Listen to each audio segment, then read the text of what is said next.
I'm going to show you how to make this reversible bonnet using my new sewing pattern. The pattern has multiple tie options. For this video, I'm going to be using the long tie method.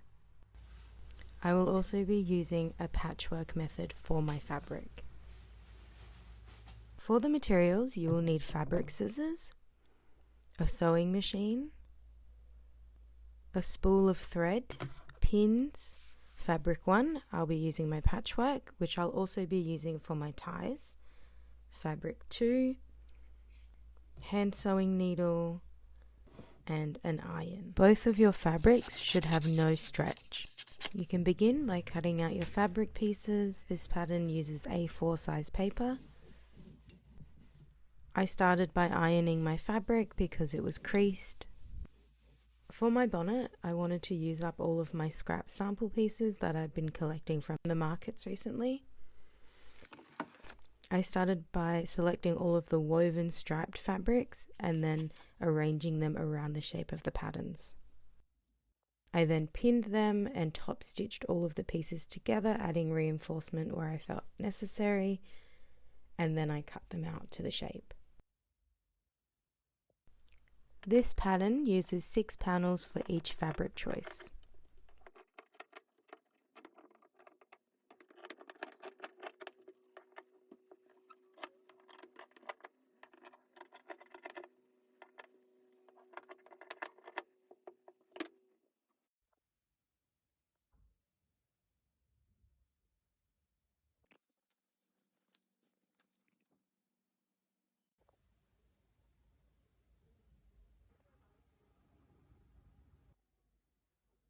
I then made the ties using the samples and pressed everything down.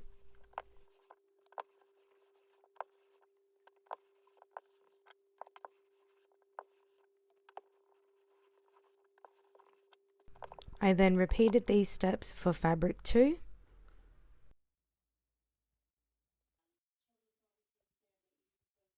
With all of my scraps for fabric 2, I cut out some shapes that I'm going to use as like a patchwork applique once the cap is assembled.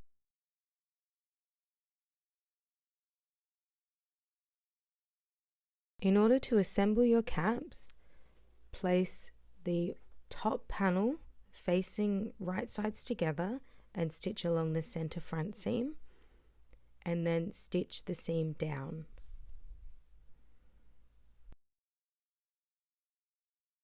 And now add your side panels, pin them down onto the edges and then stitch the seam down.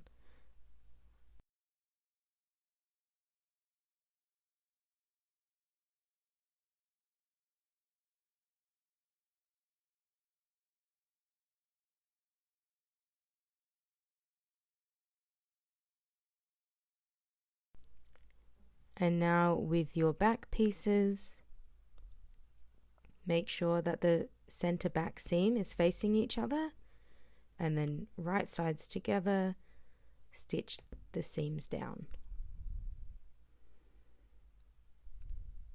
And now you just have the center back seam to sew. And then stitch that down.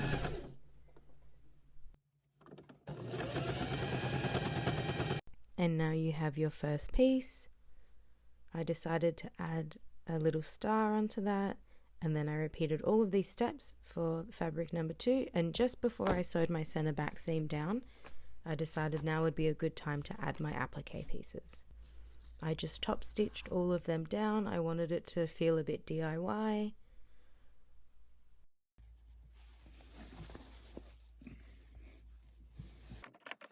You could really do any shapes or patterns for this step. It's really fun and flexible.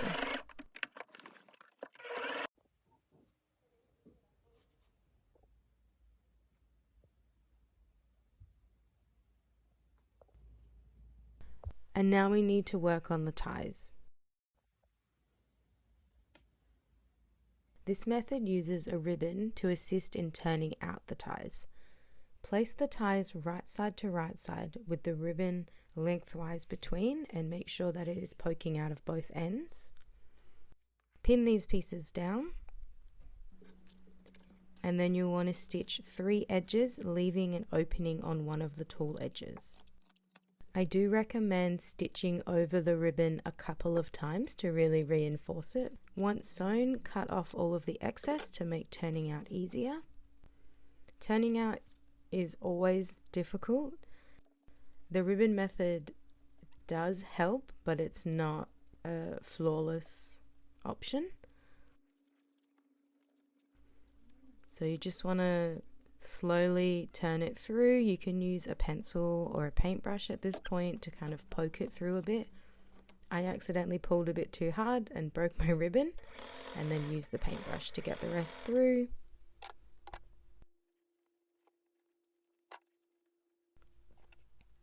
On this tie, you can see how the ribbon technique really helps.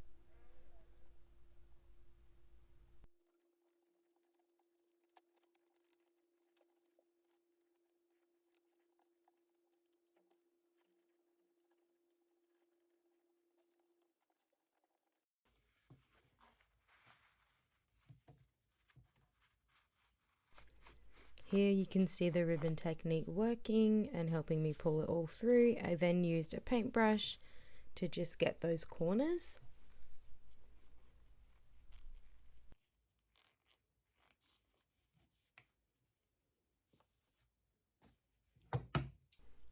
And then you just want to cut the ribbon off as close to the edge as you can.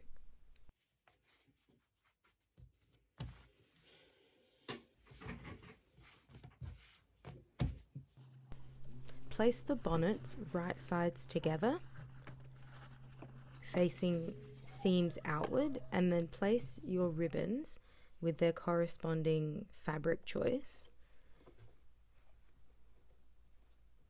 in between the pieces on the side seams.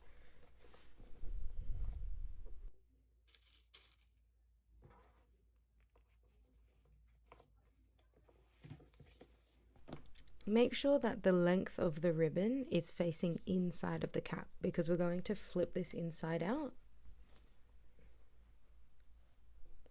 So I just like to pin it down, and then you're going to top stitch around the edge, leaving a 10 centimeter space in the back. Anywhere along the back seam is fine. Leave 10 centimeters because we're going to need room to pull the cap out when we reverse it.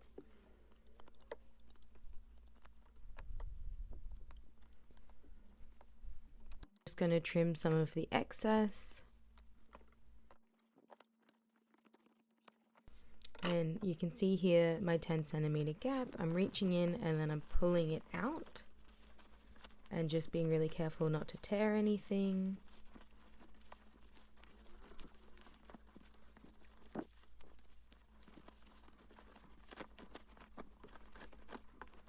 And here you go, and then just fold in your gap. In order to close this gap that we made, you'll need to use your hand needle and thread. I'm using a whip stitch technique because I really like how they look. I really enjoy doing them, but if you want a more invisible stitch line, you can use a ladder stitch. Alternatively, you could pin these pieces together, and when you do the final top stitch around the edge, you could use that top stitch to close it.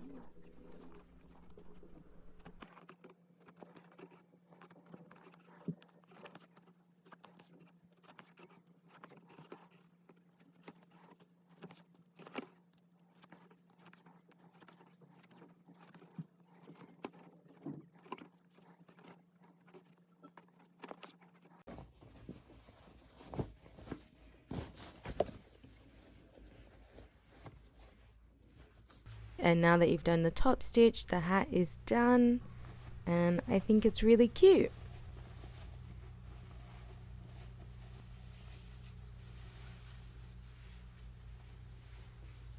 Thank you for watching.